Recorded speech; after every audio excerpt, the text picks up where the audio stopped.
Greetings and welcome to the Freedom Roundup podcast. I'm Sean Horner, Executive Director of the Heartland Fund Incorporated.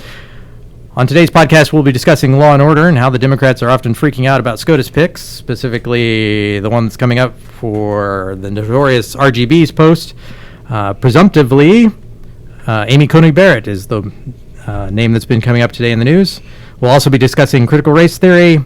We'll also be interviewing Tracey Chappell, who's running for Jackson County Prosecutor.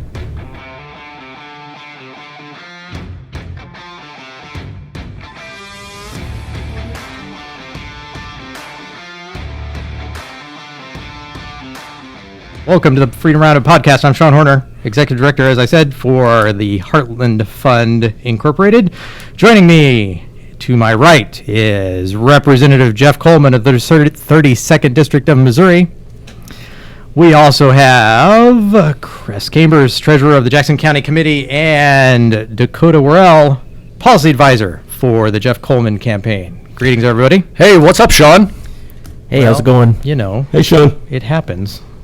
So today, we're going to talk about law and order, specifically how law and order is affected by important policy picks. Specifically, we'll start with the SCOTUS. You can hear the Democrats screaming in the background. That's our kids, by the way. This is parent night out, so, you know, those of you that are parents will, you'll appreciate it, even more. So anyway, we want to start out with Mr. Coleman, specifically when it comes to law and order. The state of Missouri has had its bumps, especially when it comes to St. Louis. What has state government done to kind of curb that kind of behavior in general? Excuse me. You're fine. I'll start off with St. Louis, and we'll add Kansas City to that list because St. Louis is at close to 200 homicides during the year. Kansas City is at 130, 140, 150. 150. And last time I looked, it was 144. No, it's 150 already? It is at 150. So that means we are hitting the year end of 2019 already. Exactly. Yeah. Yep. Wow. And so we have to do something, and the governor put that into a special session just here recently. And in the special session, we passed a couple of bills, the Witness Protection Program. Yep. And so we are really working hard to try to do something to make sure that the witnesses are not feeling pressured by the people who are being charged with these crimes, and that they feel safe and are willing to come forward and put that to rest so we can charge these guys and actually prosecute them. So that was a big play this last session. There were many other bills that we were working on, some of them of which we couldn't get across the line because it takes more than just a special session to get the debate on those. Right. So we'll work towards those when the session comes up next year. Good. Awesome. So welcome to the panel, Dakota. I'm gonna toss you right into the deep water.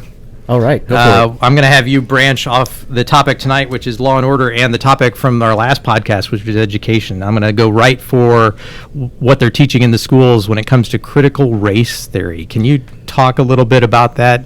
Yeah, so critical race theory is an offshoot of critical theory. If you've ever heard the term postmodernism thrown around, postmodernism is heavily connected to critical theory, which is a literary criticism approach. So everything about Western civilization is racist in a nutshell. That's what critical race theory is. It's basically Marxism, and it's anti-reason. So they reject reason. They reject rationalism. They reject capitalism. They reject individualism. Everything has to be viewed through race. Everything. So everything about everything in your life is racist. Okay. That coincides with what we've seen. My daughter is a senior in high school, and we kind of see that bleeding into not just what you'd expect, like history or politics, but it's even seeping into like literature and English classes as well. So when it comes to that, I'm gonna reach out over here to Cress next. So Cress, when it comes to not being able to have a conversation or communicate with folks that may have a difference of opinion. How does that affect Jackson County when you attempt to do any sort of outreach, when you're trying to have a conversation? So previous years, I want to say this year is really different from the previous years when we have done it. In previous years, it was very hard to do anything Republican-wise in the inner city. We were knocking doors, and it was really white boy, what the hell are you doing here? Get off my step. This year is very, very different. We've seen an influx of people in the black community voting for Donald Trump, and they've been inviting Republicans in to speak with them in their community outreach centers and everything. It's actually very, very different. I forgot where I was going with that. The kids distracted me. No. So no, that's fine. I wanted to hear if you were seeing that kind of difference, that kind of response, because I can tell you from personal standpoint, it's been very hard just on a personal level, because before, and I always use this analogy, it was, you had your team, I had my team, but we're all part of, say, the NFL. Right. We could always come together on that piece. You're a Democrat, I'm a Republican, he's a Libertarian, I don't care, but we're all Americans. But it seems like that's changed. Does that? I mean, it definitely has. Go ahead. So I want to say we've seen this significantly change, really, with Ryan Dirks hitting the streets downtown Kansas City, that places that previous congressional candidates have not been able to go to. And he's actually in barbershops talking to a lot of different people about the campaign and kind of about what Trump has actually done for the black community. But I think the road that you're going down, though, Sean, is the fact that we have a movement coming across, and it starts on both coasts. Yeah. In California right now, they have a movement that is teaching the CRT, which is the abbreviation for critical race training theory. And what they're doing, they're teaching it in the K through 12 school system. Right.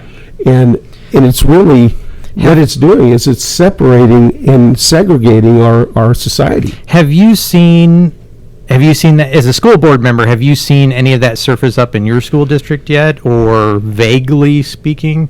I can't say that we have actually started the policy or the push of the CRT.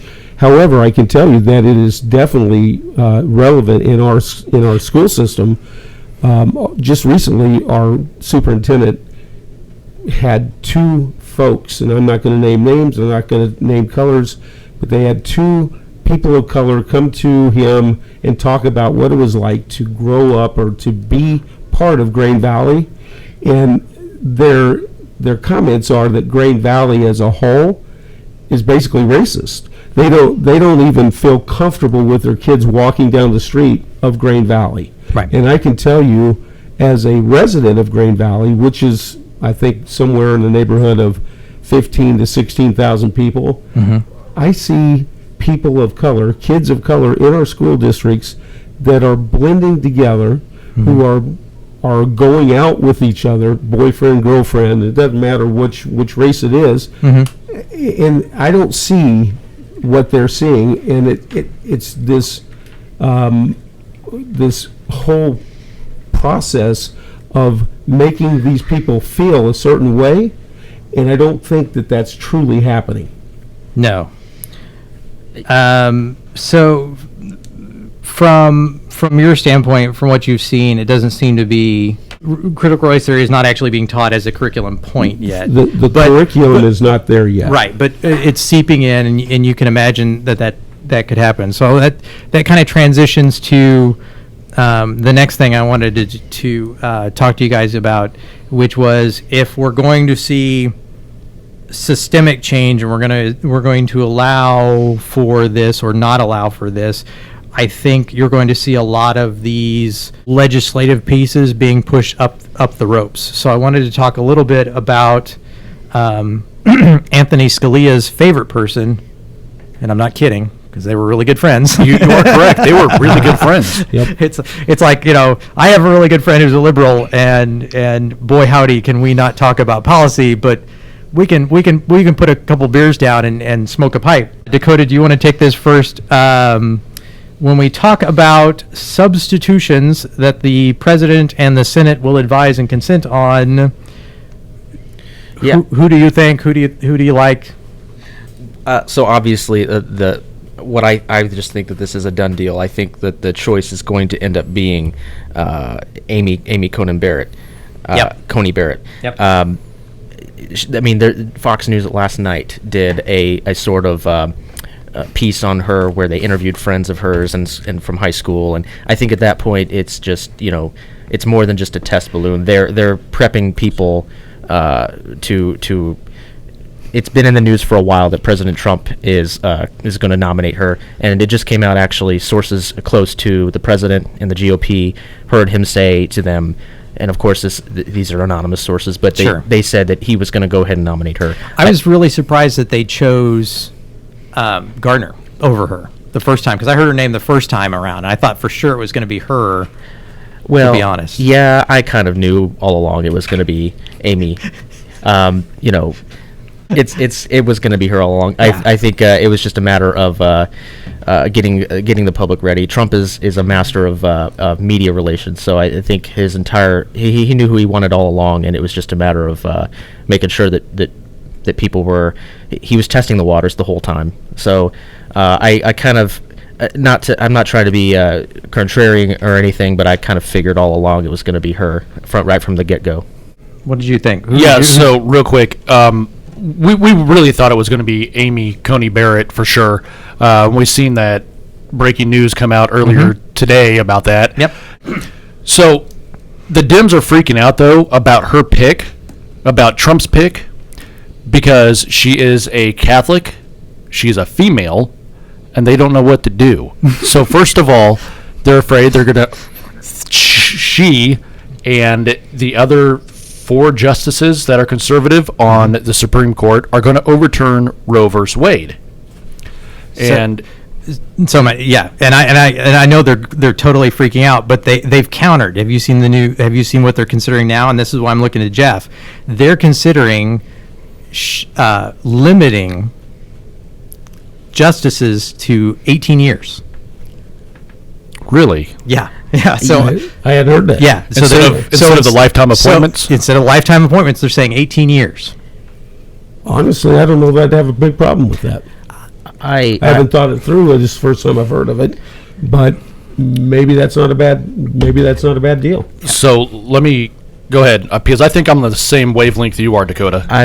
Go ahead. I figured this would be an unpopular opinion, but I think that is a terrible idea. I think that term limiting justices is an absurd idea, and I think the Democrats are only doing it now. I agree. Because Trump is nominating a justice and they don't like it, and that's the only. Well, reason. he's done several at a time. So guess who loses the first time we hit the 18 years? Right. Right. Well, Who gets hurt? the justifications that they're giving for this are absurd. They're disingenuous because what they're saying is this will limit partisan bickering over justices. However, when you create a cycle every 18 years where you're picking new justices, how does that limit partisan bickering over justices? Yeah. Yeah. Well, that's exactly why he's my policy advisor. Well, I'll tell you what. So and the Dems, though, they're not limiting themselves on this either. No, because what they're talking about is 18 years, and they're also talking about packing the court. So that was the other thing. I'm going to get my cake and I'm going to eat it too. So here's my question: is changing the number of justices and the term, is that something that would require a constitutional amendment?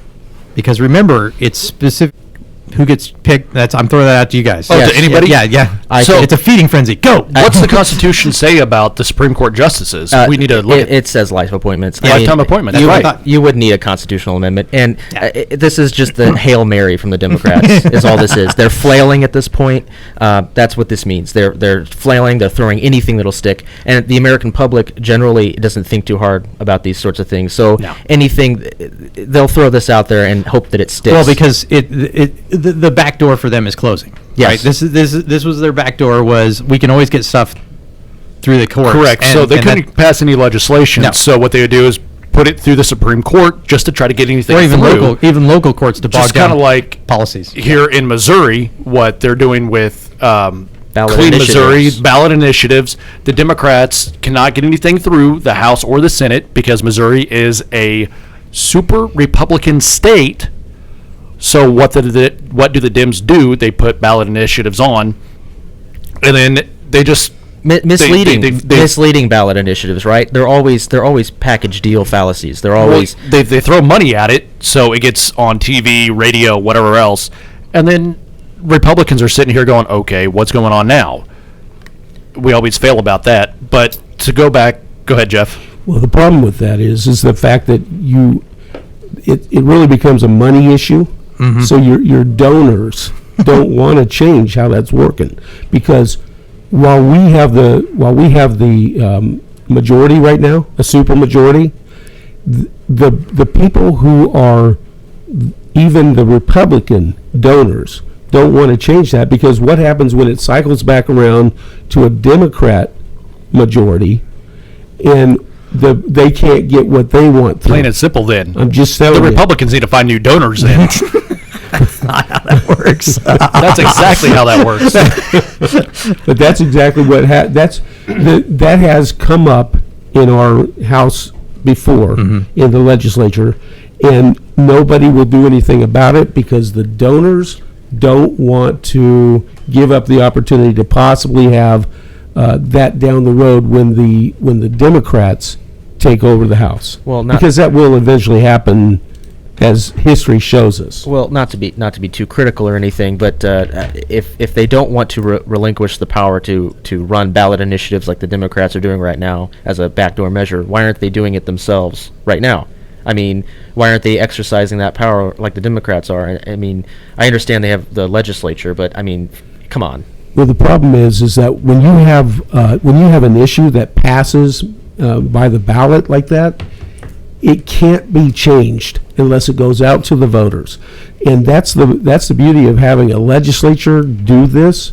Because if we get it wrong, and it has to be changed to make it better, we can go back in and go through the process of all the debate, making sure that it comes out better the next time. If it goes through the ballot like that, it becomes constitutional, and nothing can change unless the people change it. And that's very hard to get them to understand what the issues are. And it's legislation without the legislature is what Right. it Yeah, is. It's and that's the challenge we've always run into, is that that specter of the back door, Yep, right? Yep. It's an odd choice, and like we've been saying, they by changing how the court works, they're hoping to work it in back in their favor, right? Right. Presuming that our president gets this new Supreme Court pick and we have a majority conservatives on there, I fully anticipate his latest executive orders to show up in one fashion or another on the court. Specifically, the one I'm talking about is the one that broke news today, where he said that Antifa and the KKK are domestic terror groups. Okay. If we know our sorry history, we know where the KKK and Democrats have kind of had this hand holding back in the day, and now we've got Antifa. Do we anticipate a pushback, either by money or by legislation, to push back on that executive order? Do you think that's going to happen? Especially not the KKK, because I think that's going to get thrown under the bus, and rightly should. But I'm talking about the Antifa and where that money's coming from. Well, absolutely. Of course they're going to push back. There's tons of money behind it. And U-Hauls. And U-Hauls. Yeah. All that took pre-planning, and it took money, work beforehand to make the signs, to load them on the U-Hauls, money to buy and rent the U-Hauls. I mean, come on. This is not grassroots. This is not a spontaneous movement. No. It's been AstroTurf from the beginning. No. And of course, what is the definition of a terrorist group? They use violence and intimidation to get their political goals achieved. I think that's the biggest challenge we're seeing, is that some of these poor kids want to be so desperately involved in something that's important, they have no idea what they're doing. Antifa is the terrorist organization or a gang for white kids. Honest to God. Yeah. They can't get accepted to anything in their life because they still live in mommy and daddy's basement and they're little wusses. And I hope they can hear this. But they're little wusses, and the only thing they can do is start riots and burn everything to the ground. Somebody put it to me that it's Boy Scouts for thugs. It is Boy Scouts for thugs. You are correct on that. I wouldn't grant them. I wouldn't grant them. You make them sound more tough than they are. I think that. Well, there's no Girl Scouts anymore. So I mean, these are the kids that grew up getting a trophy for everything they did. That's the problem. Yeah, that is the problem. They were never told no. They never got sat in a corner, got their butt whipped. And I think everybody at this table, we all have kids, or I don't have kids. You don't have kids, no. But do you want to borrow you some? You were young once. You were good at one time. I'm good for now. So we all whoop our kids' rear end. My father was a master. He didn't even have to actually do physical harm. I had to go outside and pick my own switch. Oh, yeah. Couple hands get raised. You were one of those. No. I came back in not once but twice because I didn't have a good enough one. Oh, right. That's worse than actually getting hit, because then you go, I'm going to show my age. Good enough. My grandma said that to me. I guess I was not a very bright kid because I had the first time I came in. It was a little one? It was a big one. Dude, the big one's good because the little one is the one that, my maternal grandmother, God rest her soul, she was a hoot. I never got disciplined by her, but maybe once. But she lost her pointing finger in an accident when she was younger, so she pointed with her middle finger, which, when you did something wrong and she pointed at you with your middle finger, you felt really chastised. It's like, don't do this. It's like, whoa, big guns. We can just say no. We don't have to flip off the 6-year-old kid. And it was, I love doing that to her, bless her heart. So anyway, so when it comes to law and order, would you say that Joe Biden is strong on I don't know. Any of this? We're all going to agree, no. No. We've heard his campaign say it. We have heard his running mate say it.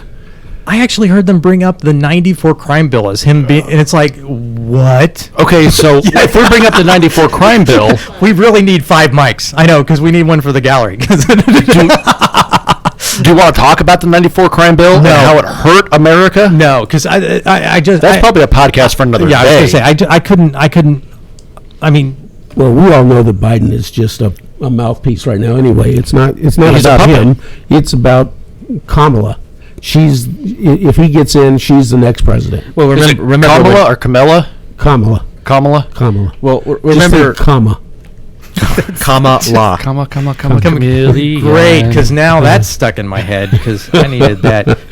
All right. Well, remember when she's quote unquote slipped up, and we know that wasn't a slip up. She said the Harris Biden administration. Oh yeah. Oh, I know. That was what we call in the business a trial balloon. Yeah. That was a trial balloon. She was testing the waters to see, because we all know it's not really even a conspiracy anymore. That kind of just confirms that was the plan. All right, so before we end the first section of our podcast, was there anything else that you guys want to touch on that we've mentioned so far? From the Star Tribune in Minneapolis. So last week, the city had logged 3,674 violent crimes, and this is after city council defunded their police. So we want to talk about defunding the police all around the country here, or the Dems want to talk about it. And let's see the reality where Minneapolis actually did this. 367 violent crimes, including homicide, rape, and robbery, aggravated assaults, went up 17% without a police force there. Is that something we need to do in Kansas City? No.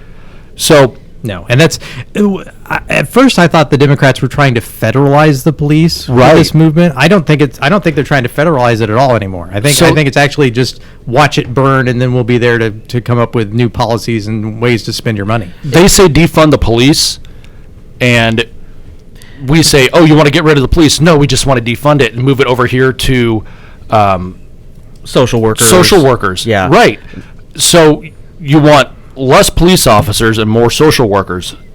And pretty soon it's going to be less and less police officers and more social workers. Yep. Do you think social workers are going to want to go into a domestic abuse situation without any guns? Social workers already have it hard, to be honest with you, and obviously they don't want to go into a situation where they don't have backup with an armed no. police. But think of it this way: it's not a serious proposal. It never was. The point of defunding the police is to cause chaos. That's what I've come to realize, because I honestly thought at first it was to federalize the police force, and then I saw it just no, we're just going to watch it burn, and then we're going to swoop in. We're going to cause the problem, and we're going to swoop in with a solution. And here's another take. Here's another angle for you. Police unions have been en masse endorsing President Donald Trump. You are correct. Which is amazing. Which is the last right-wing organization right-leaning organization that the left has yet to infiltrate. So what do they do but destroy it because they can't infiltrate it? Yeah, exactly. Last thing on the critical race. Go ahead. No, critical go ahead. race theory. Yeah, because that's a topic all of its It really blends into everything we're talking about. Yeah, it right? does. And that is, I want to make sure that people understand that's starting on the coast and it is seeping into the Midwest. Yeah. And I just heard a podcast today about the California. There's a teacher that's scared to death about putting her name out there. And so she went on with disguising her voice and such, right? Yeah.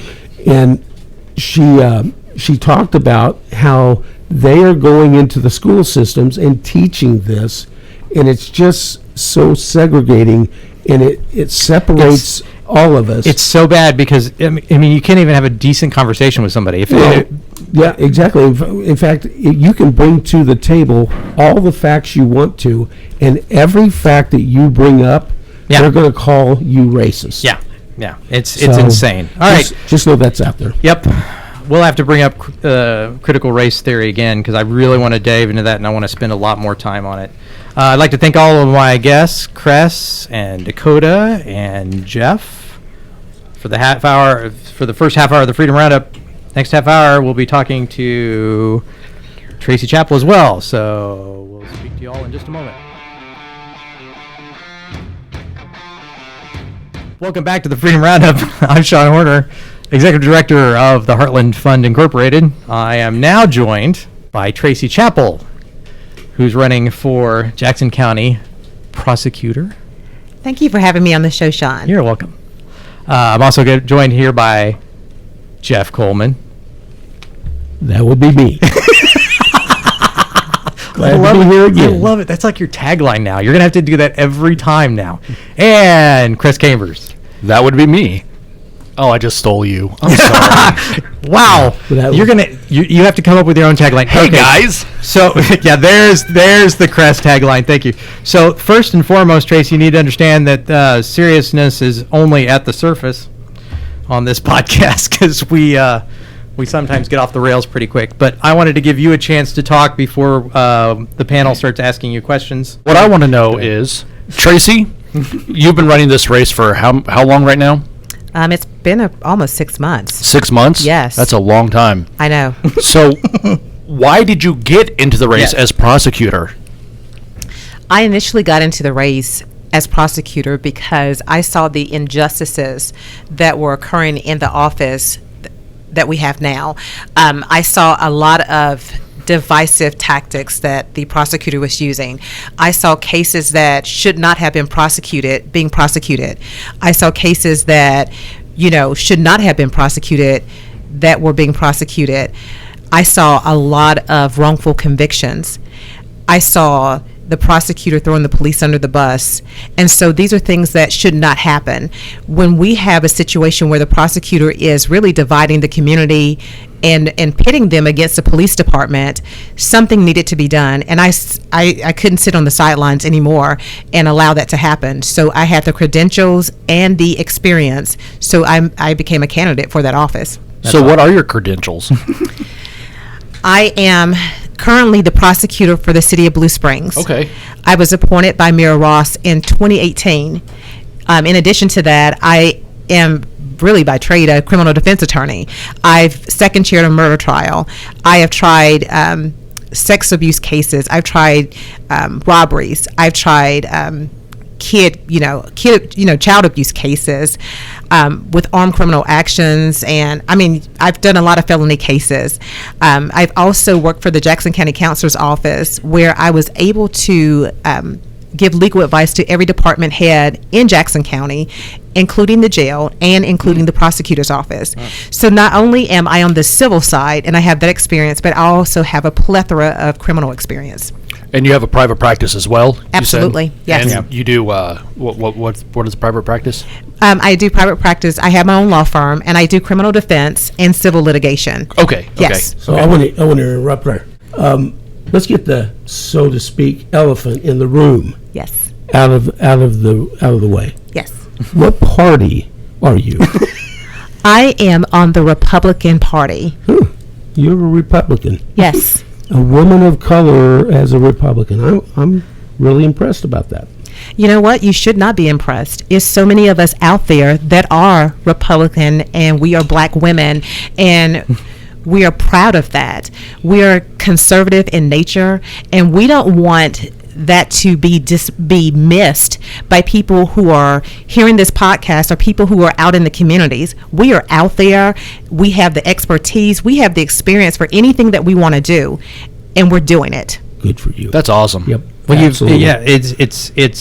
it's one of those things where, and obviously the podcast we kind of have to say it, but I mean, it's one of these things like we've seen, other strong black females come out and say, don't typecast, don't put us in a box. Absolutely. Right. For those voices, it'd be really hard to get any sort of movement because I mean. But Tracey, isn't that what you've been put in from both sides, from the Republicans and the Democrats? When you say what I've been put in, meaning a box. Yeah. I will tell you this, Jeff. People have tried to define me and put labels on me, but I cannot be defined. And I will not be put in a box. More than anything, we have to, instead of putting labels on an individual, we have to really focus on who we are. We have to focus on our morals and our values and move beyond that. So what do people say when you're down in the inner city and you're knocking doors and they ask you, what party are you with? I gladly tell them I'm with the Republican Party. So they stop for a second because they're some of them are just as shocked. But I will tell you this, Chris, I am finding more and more people who have looked at me and smiled and said, "Me too." Well, where are these people But I think you have to. I think there's a lot more. I think there's a lot more people that are stopping are refusing to vote in that block. Like they used to. Whether regardless of lower income, higher income, whatever, they're looking at it from a standpoint because we've now gone from, what can you give me to what can you protect me? What can you make sure that, am I voting for my America or am I voting for this new one where, riots are happening and everything else is the crazy, because that's how you get your political feet, planted and you get your stuff out there. So I'm concerned from personal standpoint that's almost what we're going for, because like even your opponent, you were talking about one of your speeches that I happened to see, you were talking about how they're not even at their job. She's not even there. She's not. Right? Yeah. So you can't prosecute unless you're prosecuting. Well, I'm not a lawyer by any means. Well, I would say this also on that note. Jean Peters Baker was the chair of the Democratic Party. And when you're the chair, you have duties that you have to fulfill. And I say that she uses the prosecutor's office as a part-time job. Yeah. And when you use it as a part-time job, it's so clear as to why we have 150 dead bodies laying on the grounds of Kansas City. It's so clear as to when I look at Eastern Jackson County, why the property crimes are so high, because it's treated like a part-time position and it's not taken seriously. Yeah, and it seems like we're trying to be, like Chicago or St. Louis light, right? We're just kind of going, well, that's what happens in big cities. So what I've seen is we are turning into a new Chicago. Yeah, Absolutely. I mean, we are following in the footsteps of that corrupt Illinois city, Chicago, and it's on behalf of Gene Peters Baker. Yes. And as much as I think Quentin Lucas is trying his hardest at being a mayor, I don't know if he's grasping the entire job. I think with Quentin Lucas, I think he is contending with being, he's young. Yeah. And so youth is playing a part in his decision making that we're seeing. And I think he wants to try to please anyone that is disgruntled with right, his right. decision making. And if you're not, I will say this, a wise soul Yeah. called me one day, and I needed to hear this because you get tired when you're running, and mentally tired. Oh, absolutely. Yeah, you get mentally tired, but this wise soul, and I will say his name because he's sitting next to me, it's Jeff Coleman. He called me, and I don't know how he knew I needed it, but he said, as long as you stick to your platform, as long as you stick to your morals and your values, you're going to be okay. Yeah. Because And I think that's something that Quentin Lucas and every other politician needs to really hear and hold their feet to the fire on. Yeah, and we were talking about Quentin Lucas in the last podcast because we were talking about his choices, remember, for for city manager, Right. and we're like, this is not what he's saying. It's like, let's not be a big city, but yet every one of the choices were from blue big cities. It was like New Right. Jersey and stuff. Right. It's like, dang it. I want to go back to Gene Peters Baker real quick. Sure. Because you talked Yep. about her being the chair and how she stepped down from the chair. Well, she stepped down temporarily because her plans are to go back to being the chair once the elections are over. So I think everybody needs to know that. That's just a curtain that you Chair of the Missouri of the Democrat Party. Missouri Democrat Yes, Party. absolutely. Correct. And once again, you go back to a person treating that position as Jackson County prosecutor as a part-time position. And if we allow her to have 4 additional years, we are consistently dealing with the same things that we're dealing with now. Well, it's such a conflict of interest. to No, have it is. that. It is. It's crazy. My wife is here. She was in the last podcast, and she just handed me this piece of information. Sorry, I don't mean to get us off track too far, but I want to mention this since we're talking about city manager. So I mentioned the 4 that we talked about. Did you know that 2 of them are under active investigation right now? And they're still being still being considered for the. And so I'm like, she handed me that, and I'm like, oh, and she's right here. So yeah, Hey, Michelle. does it say? Hello. Does your information say which 2 or just 2 of the 4? It just says 2 of the 4. I'm going to look up which 2. That Okay. way, when we Yeah, do give it to me our and- next podcast, we'll have that. Yeah. But I found this. I just love looking up information, and even Tracy and me were talking about it. I just love just digging up and stuff that we're talking about. I'm like, oh, and you mentioned the city council. These, for This these is people why I city joined. This is manager, why. This is so- why the Heartland's going to be awesome because I've got.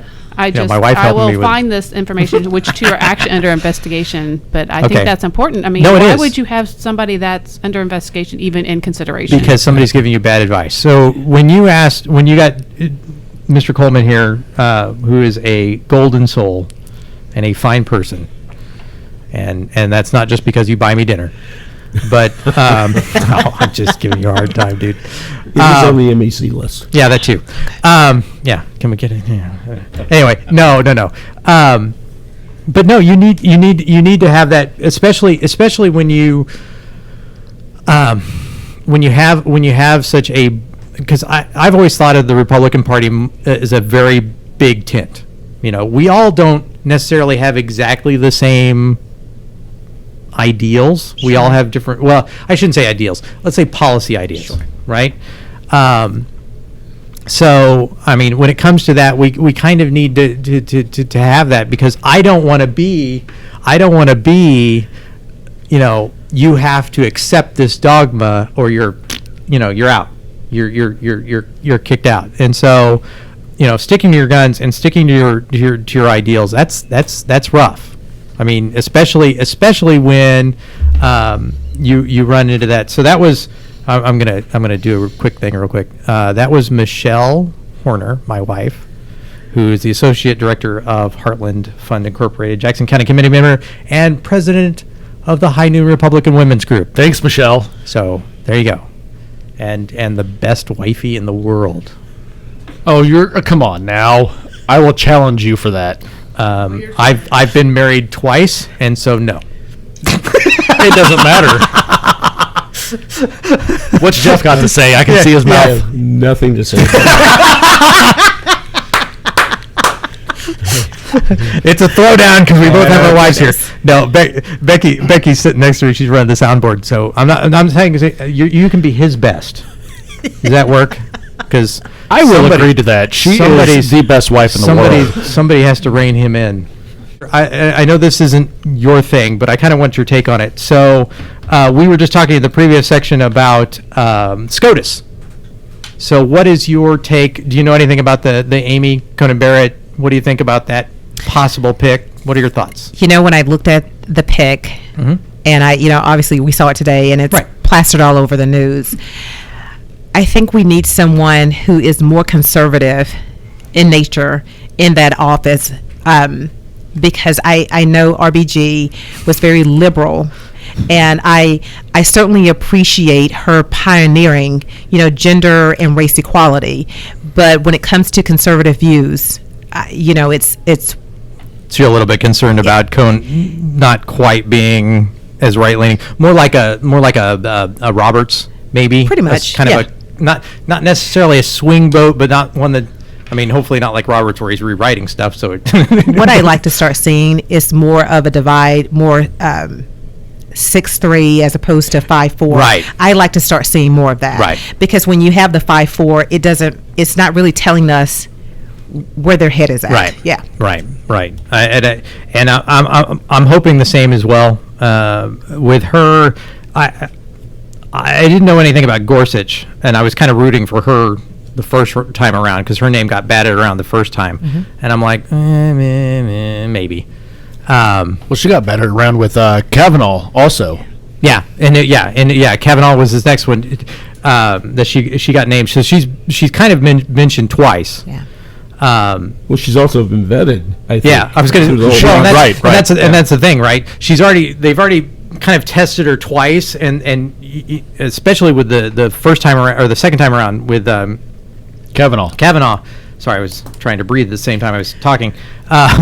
It was one of those things where it's like they kind of mentioned her, and if you saw the crowds outside the Supreme Court, they're like they're ready. Which sign are we protesting? I mean, honest to goodness, they had signs already pre-made. So, so I think that was already part of the deal.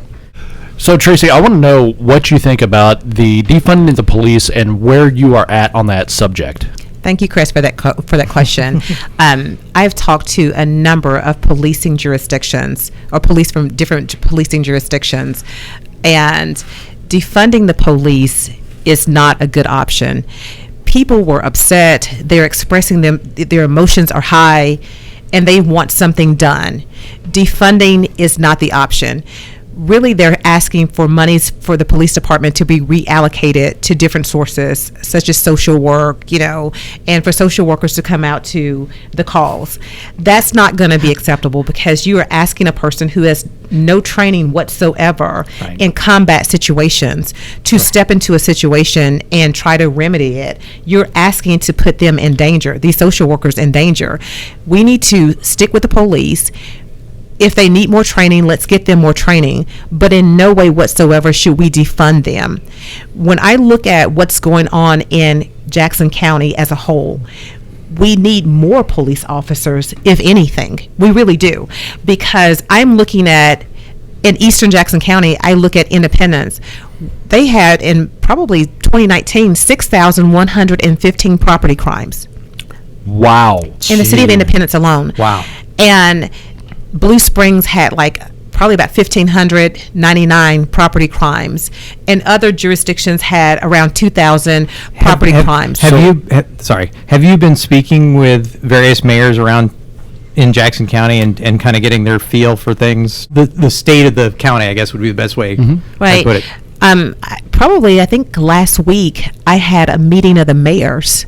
Oh, and I okay. invited every mayor in Jackson County to come out and speak with me Nice. about what is going on in their city and how crime is affecting their city. What I learned, from Kansas City, I knew this, even though Mayor Quentin Lucas did not show up, is that in the urban core, we have the violent crime. We are Right. dealing with a lot of murders. In Eastern Jackson County, we're dealing with a lot of property crimes. Independence, the mayor of Independence, I would have expected her to show up, given the fact that Independence had the most property crimes out of any of the Eastern Jackson County cities. Mayor Eileen Weir. Yes. Yeah. Yeah. And so when I'm seeing that, it bothered me, because I started saying, wait a minute, we are World Series champions. We've won a Super Bowl, and we're known for barbecue. We're known for jazz, but we're third in the nation for gun violence and firearm violence. Wow. We have to get this under control. Yeah. So who were the mayors that showed up and who didn't show up? Do you want to disclose that information? You know what? I'll keep that under wraps. I may keep that. We know two that didn't. Yes, but I think it sent a message loud and clear that as your next Jackson County prosecutor, I understand that you have to collaborate with your mayors. You have to collaborate with the police departments in these various policing jurisdictions in order to keep our community safe. Well, you're the piece that, you're the law and order piece. You connect the civil and the government kind of thing. Absolutely. The laws that they make, you enforce. Right? Absolutely. I want to Well, go back real quick. if No, you no, don't you're mind. fine. I want to go back to the social workers, because when we talk about the social worker going out as the police officer, the one of the biggest concerns is going out to domestic violence, and that's where a lot of your volatile things happen. A lot of your police get shot, people get shot because of the domestic violence, because it's a very volatile, emotional thing. And to go out there without having any defense for you, that's a scary proposition. It's dangerous, and more importantly, not only is it dangerous, but then you're looking at lawsuits, Yeah. and which comes with our tax dollars being put in place when it should not be. Those tax dollars can be used for other things, but you're really looking at the social worker suing, and you're looking at the individuals who made the call. Right. They're going to sue. Yep. Yeah. Well, the other thing is that as you talk to the black community, right? Yes. The people that I've talked to that have talked to the black community, and I've talked to both, they don't want to do away with the police. They want the police there. It's the white Democrats that are trying to talk about defunding the police. It's the Antifa. And defunding, like Tracy said, defunding isn't accurate. What they're actually saying is reallocating. Because as we all are aware, there's no way the Democrats are going to ever refund money. Ever. That's like a tax break. That's not going to happen. That's not gonna happen. That's not You are going to correct. happen. We're going to take this money. We're going to use it for something else. Well, essentially, they've already started to defund the police. When Quentin Lucas, they talked about taking $10 million from the police officer's budget in Kansas City. Oh, my gosh. That is a means to defund them without actually having the label of defunding the police. Right. You nickel and dime them to death. I thought, and correct me if I'm wrong, because I don't know Kansas City proper history, but I thought the police department was actually managed by the state, or is it the sheriff's department? Which of the two? No, It's a state. Okay. Yeah, the police department is managed by the state. Okay, that's what. So how? But the budget. But the budget. the budget, in Kansas City. the budget. So that's that's not. So what generally happens is if you can't skin a cat one way. That's what I was. That's why I was like, wait a minute, how are they able to pull the money? But I didn't realize that it was the state controls, like, I guess, the leadership. Is that how that works? Okay, and the coin purse is still with the city. Yes. But the question is, though, if what are they going to do if they try to make it localized control? Is that going to be any better? No, I don't. Yeah. No, Because with localized control, it becomes. You've had arguments on both sides. Yeah. And people talk about we want local control, but they don't really understand what that means. When we are seeing a mayor like Quentin Lucas, Can you help us out then on that? I will. Okay. Yeah. Localized control is, we talk about now that the state has control over the police department in Kansas City. Right. You have a board of police commissioners that are appointed by the governor. There are 5 police commissioners, one being the mayor, and then you have 4 other individuals that are on the board of police commissioners that really control the day-to-day operations of how the police department works. If you had local control, then it would be the mayor / and the city council that would take over that job, and you would no longer have the board of police commissioners making those calls for the police. So, right now they're calling for the resignation or the termination of Chief Smith. Right.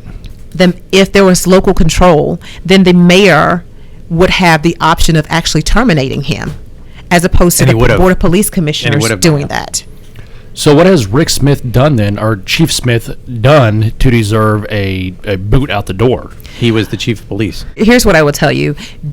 After the George Floyd murder, and then you started the protest, people don't understand the unions. They don't understand how unions work, which is police unions? Correct. Okay. Or any union for that matter, because I'm sitting back and saying a police union is just like any other union. Yeah. It's a union. Yeah. And so per the union contract, if an employee does something or they're about to be disciplined, per the contract, the union has to advocate for that individual. I tell people now when they're saying, well, we don't like the FOP, we hate them. I said, well, they're a union like Ford is a union, Chrysler has a union, the post office has a union. All these individual companies or organizations, they have unions. And so they're going to advocate for that employee because really it's per their contract. Right. No more, no less. And so people don't know that. And their understanding is, the union is trying to get behind cricket cops, or they're trying to come against black people, because they don't understand the process. And it's not that. So when you have those things in play and a lack of education, then you start to say, the chief of police must be in on it too. We want him gone. Yeah. But it really is an education piece. And when people start to understand how it works, they say, I didn't know that. And prior to that, they're like, well, he's in on it. We want him gone. Yeah. Okay, we got about 5 minutes remaining, and I've got my big question. This actually came up last night. So here's my question to you, and I've seen this being portrayed poorly in the news, and I wanted to ask you directly this question. I know that you were at the Back the Blue. In fact, I was there at the We the People where you did the speech right before. I think it was the day before, wasn't it, or something like that? And then not too long after that, you did you were at or present at the BLM thing as well. There are folks that are portraying that as being, I don't know how you want to put it, kind of playing both sides against the middle. Can you explain a little bit more why it was important to be at both and why you wanted to speak at both? Oh, absolutely. Absolutely. Okay. I think when I look at our community, when I look at Jackson County, we are so disjointed. Yep. I am so tired of people fighting the police. I am so tired of our communities being stripped down to nothing, and the fighting going on between both parties, and no one coming together for the common purpose or goal. when I went to the Back the Blue rally, I understood that we have to back our police officers, because more than anything, people in the black community, they need the police officers. And they're not the individuals saying defund them or we need to get rid of them. We need them. Right. But the prosecutor, the current prosecutor has pitted the black community against the police department. Right. And so I went to both because as your next Jackson County prosecutor, it is my job to pull everyone together, to unify everyone. And it wasn't playing the ends against the middle. Right. It's to unify. Right, and that's everyone. and that's why I wanted to hear it from you, because Yes. that's how it's being played. It's like, Yeah. wearing one hat to this and wearing no, Nope. and Nope. and that's what I wanted to hear from you, because it's like, no, I've heard her talk enough. That's not what we're doing here. And quite frankly, on my Facebook page, I put, and I thought I probably should have been more articulate when I put it on there, but I put pictures of me painting on the Black Lives Matter mural, and I put on the same Facebook post, I put me at the Back the Blue rally. Right. Because I wanted to show people that, hey, we can do this, Jackson County. We can come together. We can unite. Right. And we can get rid of this violent crime when we operate together and operate as one. And that's And- what I thought you were doing, Yeah. and that's why I wanted, and Yeah. because I saw some news reports in there, and it didn't overtly say anything, but it was Yeah. kind of playing that, and I'm like, stop that crap. Because here's what I know. Not only is the prosecutor to connect and partner with the community, and not just one community, Right. not just the black Nope. community, but every community in Jackson County, as well as partner with the police department, and you have to partner with the mayors and everyone else in order to make this work. And for people who don't get that, I'm like, I know. Yeah. But I wanted to give you the opportunity to talk about why and what for, because I didn't want folks to be able to make up stuff, or that kind of thing, because I just that kind of thing to drive me crazy. So anyway, Chris. So we've heard you on the radio. Is there anything else going on with your campaign? Are you gonna be on any commercials on TV, any more on radio? And where can people find you at if they want to volunteer for your Tracey Chappell for prosecutor campaign? okay, can I say something first Okay. before I get into that? Yeah. Yeah. There's a lot there. I know. I threw it all at you at once. I'm sorry. But I wanted people to know also that I have been endorsed by the FOP, which Yep. is really, really good. And that's fantastic. Because we've talked and we understand what we have to do to move this county forward. I've also been endorsed by the local 42 firefighters and prosecutors union. That's fantastic. And that was especially, it was really good because these are employees. What's that one? These are employees of the Jackson County prosecutors. They're assistant prosecuting attorneys. Nice. So, And so the they assistant really- prosecutors So they're are backing endorsing you and not their own boss. Absolutely. Oh my gosh. Absolutely. That is incredible. Because we understand what needs to happen here. Right. And leadership is lacking, and it's just time for new leadership so that we can take care of business and really get down to what needs to be done. Yeah. That is So- fantastic. So for people who want to learn more about the campaign, go to electtraceychappell.com, or if you want to just see what's going on with me throughout the week or days or whatever, you can go on my Facebook page at Tracey Chappell for Jackson County Prosecutor. Okay. I can also be reached at 816-533-3121. And we will have that in the show notes as well Show on notes, yep, YouTube. Yep. Okay. As well. So before we close up, Yep.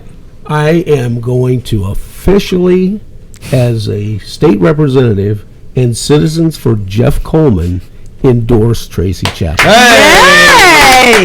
So please, everybody, get out and get information on her because she is awesome. I've been following her for a while now, and she is just incredible. We need change. We need Tracey Chappell in that position. Amen. I've been getting the feedback from my wife. She's been giving me all the good stuff.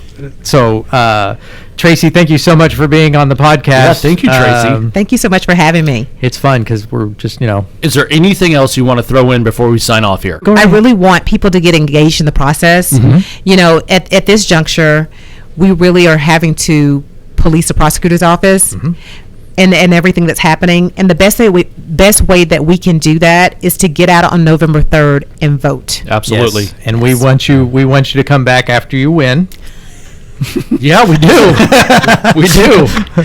I will be back. When Tracy's in that position, you're going to see all those murders and homicides shrink down. Because she's going to be prosecuting like somebody's supposed to do. Absolutely. And that's what we're looking Absolutely. forward to. All right. And that'll conclude our broadcast for today. I'd like to thank my guests, Jeff Coleman, Representative Missouri 32nd District, Chris Chambers, Tracey Chappell for joining us. Thank you, Tracy. Yes, Thank you so much. Thanks, All Tracy. right, everyone, have a good day, and we'll talk to you on the next one. See you guys. Bye. Take care. Bye-bye. Thank you. This podcast has been brought to you by the Jackson County Republican Party and promotional considerations given by Heartland Funding Incorporated, helping promote traditional values and candidates.